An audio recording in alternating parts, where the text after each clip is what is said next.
Assalamualaikum warahmatullahi wabarakatuh. Hai guys, Mas Bro dan Mbak Sis Sobat DTK. Selamat berjumpa dengan saya, Bang TJ di channel kita DTK alias Dunia Teknik Kimia. Di channel ini kita bakalan ngebahas mengenai topik-topik menarik di bidang teknik kimia, berupa kasus-kasus atau fenomena yang terjadi dan juga software aplikasi untuk teknik kimia. Channel ini ditujukan khususnya untuk para mahasiswa dan praktisi bidang teknik kimia atau siapa saja yang tertarik dengan bidang teknik kimia. Untuk kali ini, kita akan membahas mengenai pengontrolan proses di dalam Aspen, yakni menggunakan kalkulator blok. Siang ini kita akan membahas mengenai salah satu fasilitas yang powerful yang ada di Aspen, yakni apa yang kita sebut sebagai blok kalkulator. Nah, dengan disediakannya blok kalkulator, itu kita bisa menuliskan suatu program agar dieksekusi oleh Aspen Plus ketika kita menjalankan simulasi kita. Nah, sebagaimana sudah sering saya sampaikan bahwa engine Aspen itu dibangun dengan bahasa Fortran, sehingga karena basisnya dia menggunakan bahasa Fortran, tentu dia akan dijaga senantiasa bisa mengeksekusi program Fortran. Jadi salah satu kemungkinan kita menggunakan blok kalkulator adalah kita memasukkan atau menginsertkan suatu program Fortran. Nah, sudah barang tentu sesuai dengan OS yang digunakan oleh Aspen, yakni menggunakan OS Windows, sehingga dia juga harus menjaga kompatibilitas dengan program-program dari Microsoft.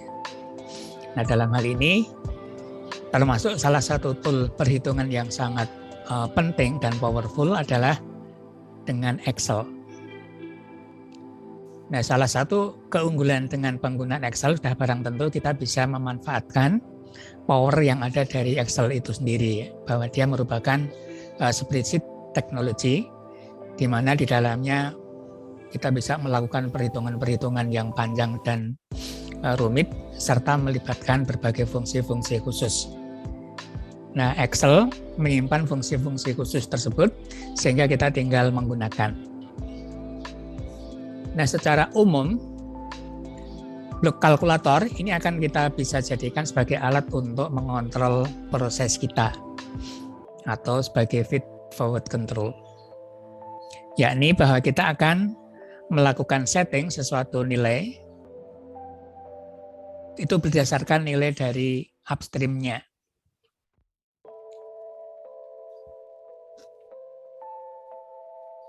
Saya mau mencari mouse-nya, pointernya nggak kelihatan di mana ini.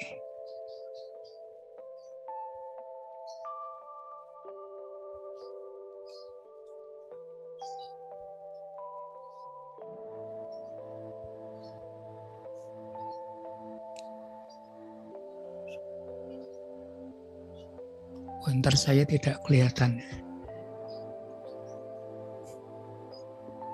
Mohon maaf, saya menggunakan mouse saja ya. Jadi kita akan mengontrol proses kita berdasarkan nilai-nilai yang ada di depan ya. Nah, salah satu contoh pemakaian yang paling penting memang untuk mengontrol proses kita berdasarkan informasi-informasi yang dia akan dikirim dari katakanlah upstream, dan dia akan bisa mengalami perubahan. Jadi meskipun sebetulnya di suatu blok sesuatu nilai itu bersifat sebagai desain variabel, artinya sesuatu nilai yang bisa kita inputkan dan nilainya akan tetap untuk alat itu, maka dia bisa kita ubah-ubah dengan melakukan pengontrolan proses menggunakan kalkulator. Nah, dengan adanya blok kalkulator, kita bisa mengekspresikan berbagai fungsi yang tentu saja fungsinya ini akan kita hubungkan dengan flowsheet variabel.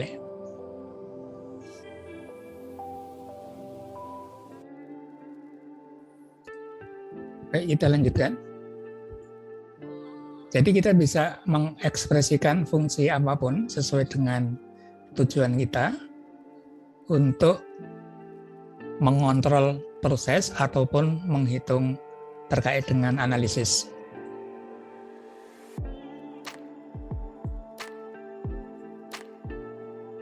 Kemudian sesungguhnya blok kalkulator juga kita bisa manfaatkan untuk transfer variabel. Untuk transfer variabel antar objek ataupun kita kirim ke file eksternal. Kemudian juga dia bisa kita pakai untuk memanggil suatu subroutine atau dalam bahasa pemrograman yang lain function yang sifatnya adalah eksternal atau dari luar.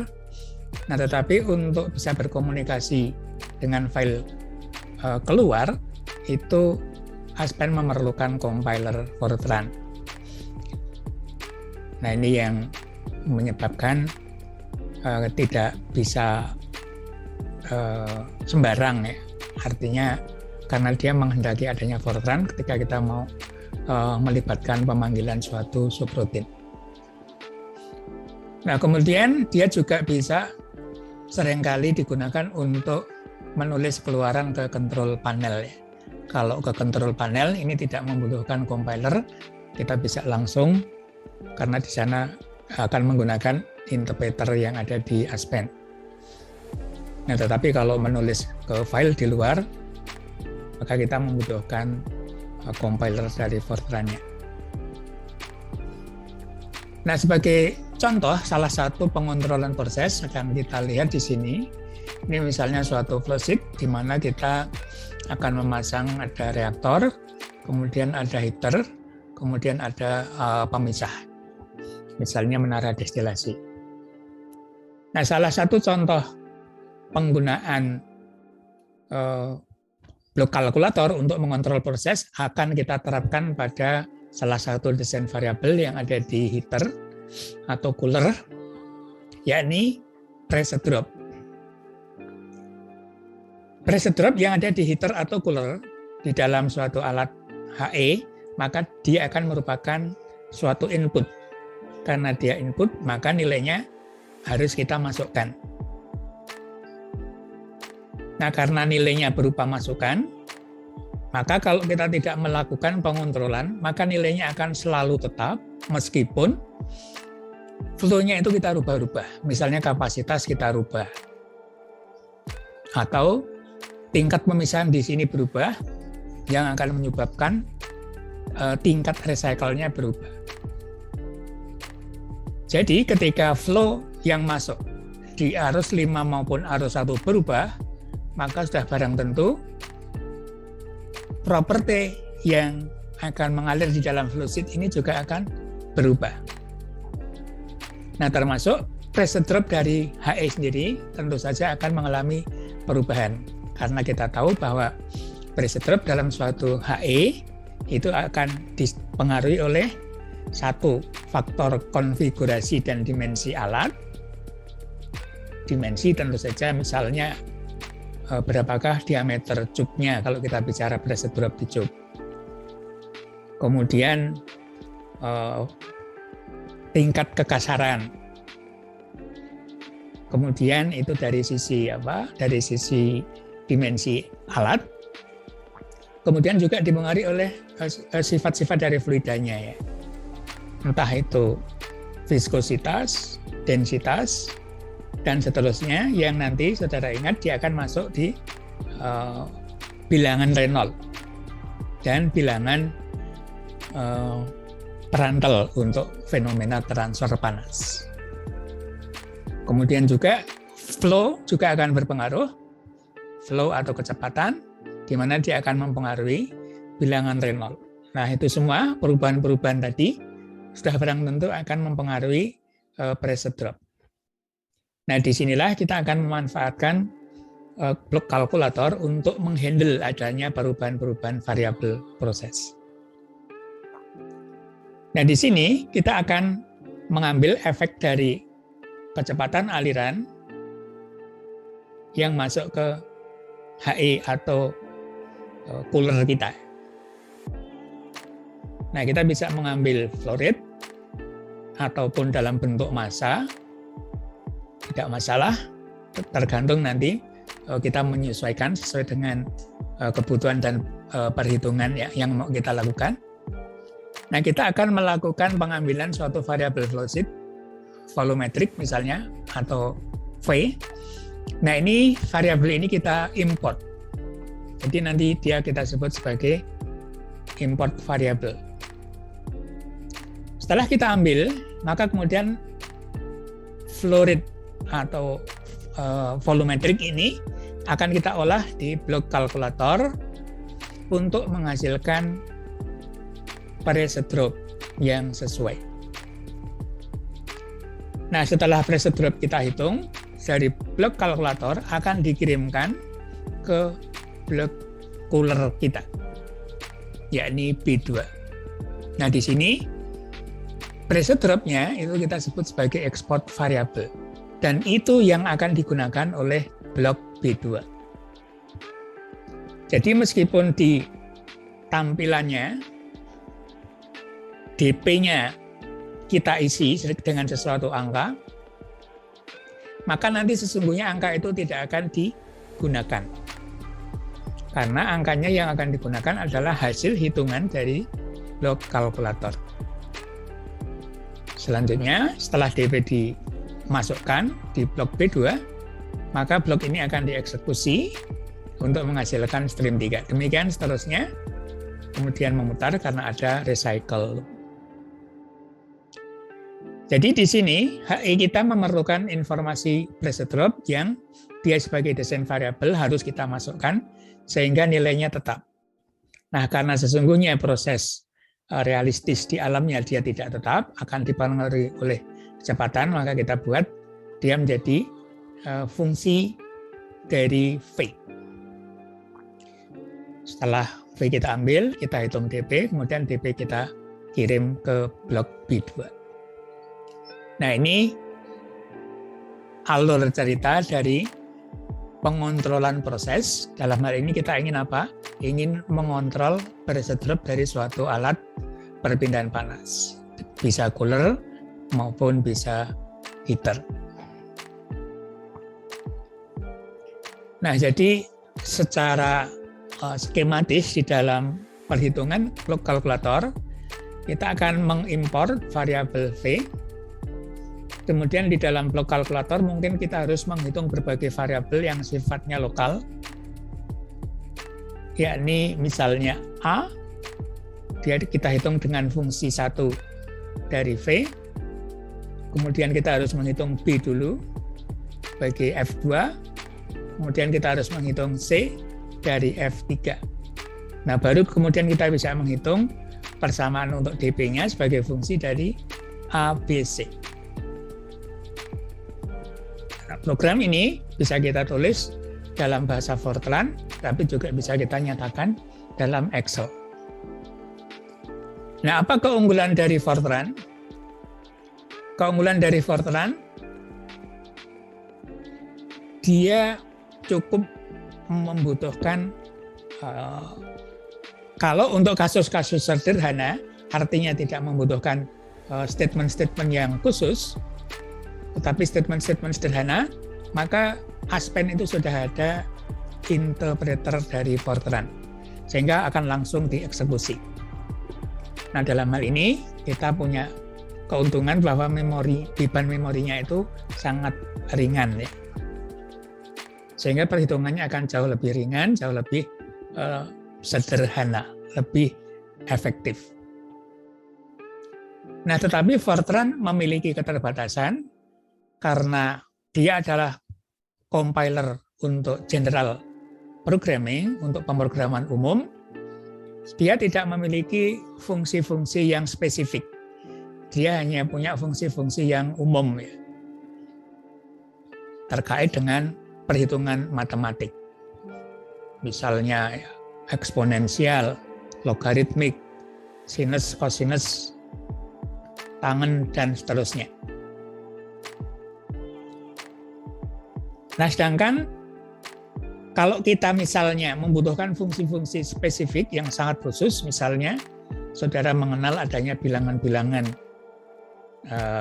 dulu di mata kuliah di bawah ada namanya bilangan Bessel, Fourier dan seterusnya itu ya. Ada berbagai bilangan khusus, gamma dan seterusnya.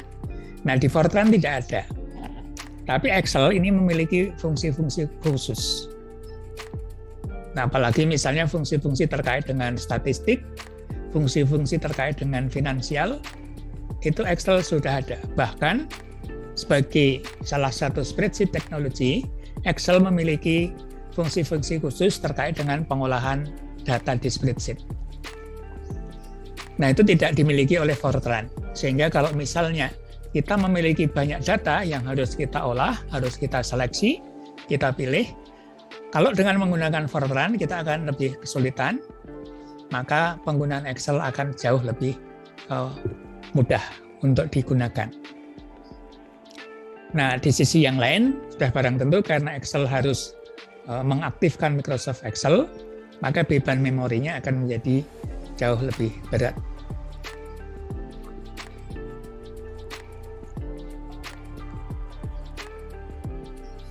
Nah, kemudian kalau kita akan menggunakan Excel, jangan lupa bahwa eksekusi dari kalkulator itu merupakan bagian dari menjalankan makro. Sehingga makronya harus kita izinkan untuk aktif di Microsoft Excel.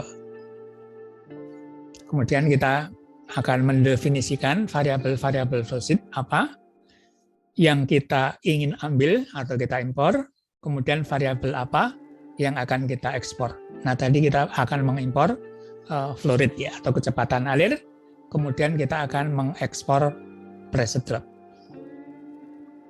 Setelah kita mendefinisikan variabel, kemudian kita akan menulis programnya, entah dengan Fortran, entah dengan Excel.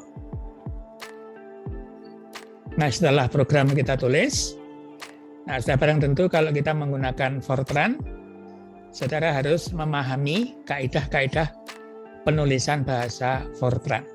Nah, di sana ada kaidah-kaidahnya yang harus kita ikuti. Kemudian, setelah program kita tulis, maka kita akan menempatkan blok. Nah, sudah barang tentu penempatan blok harus sesuai dengan urutan. Agar apa?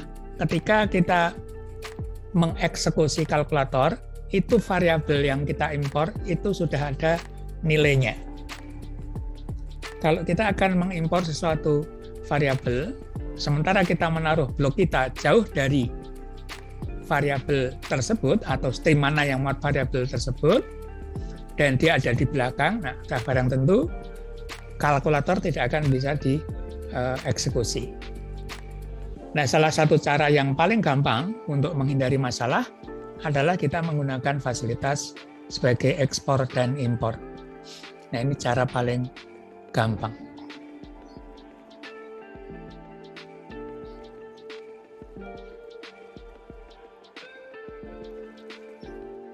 Nah, coba kita akan lihat implementasi dari pengontrolan proses ini. Di sini kita punya reaktor, kemudian punya heater, cooler. Nah, di sini kita akan memasang pressure drop karena dia sebagai desain variabel, kita harus memasukkan nilai. Nah, sekarang kita masukkan nilainya adalah minus 0,1. Nah, ingat karena ingin kita perlakukan di sini sebagai pressure drop, maka nilainya harus negatif. Jangan lupa dikasih angka negatif. Nah, kemudian kondisi operasi kita berikan ini untuk reaktornya. Reaktornya kita pasang katakanlah reaktor stokiometri ya, untuk yang sederhana. Prinsipnya kita akan fokus pada pengontrolan proses dari coolernya. Kita akan mengontrol delta P.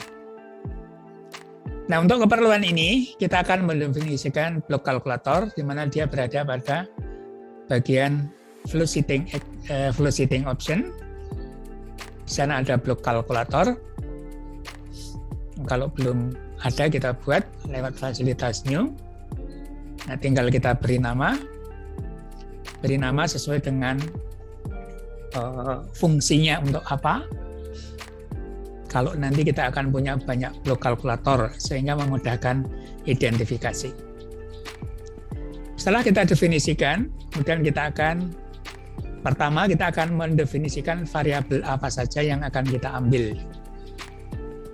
Nah, di sini misalnya karena kita tadi akan mengimport variabel berupa bisa massa, bisa flow rate, yang kita pilih di sini misalnya saya sebut sebagai mflow atau mflow ya.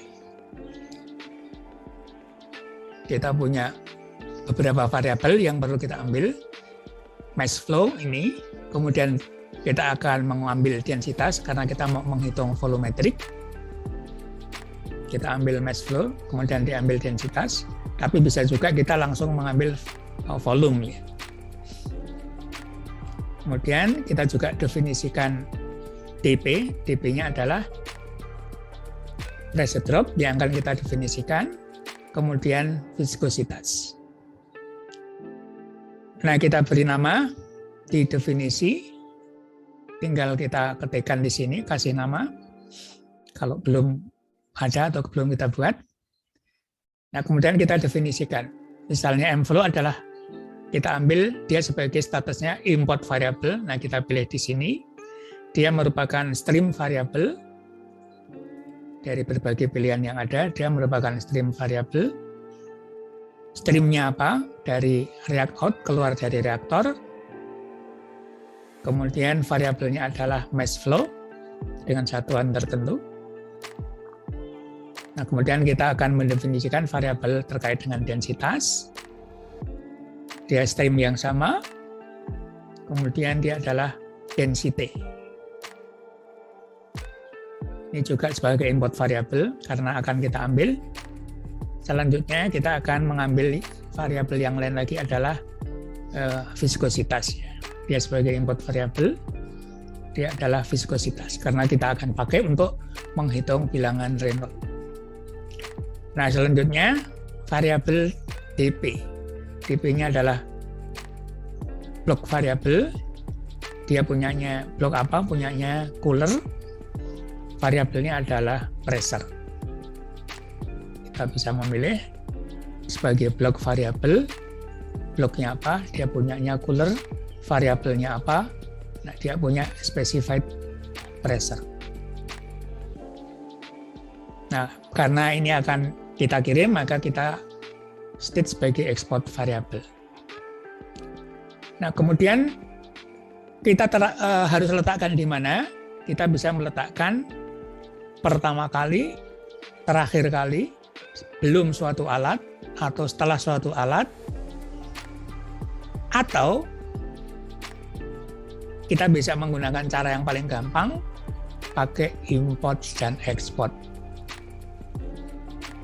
Bisa juga kita menggunakan sequence, sesuai sequence-nya. Nah, tetapi sekali lagi, cara paling gampang adalah kita memilih yang paling bawah, yakni menggunakan fasilitas ekspor dan import.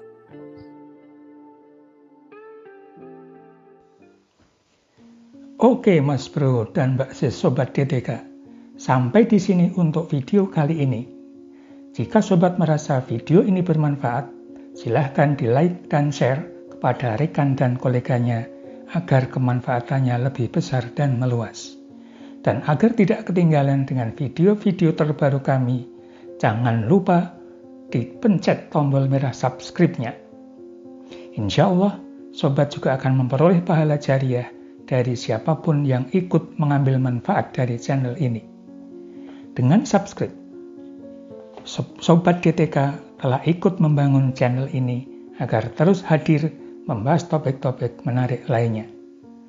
Sampai ketemu lagi di video berikutnya. Salam hangat DTK, Bravo Techimer Indonesia. Assalamualaikum warahmatullahi wabarakatuh.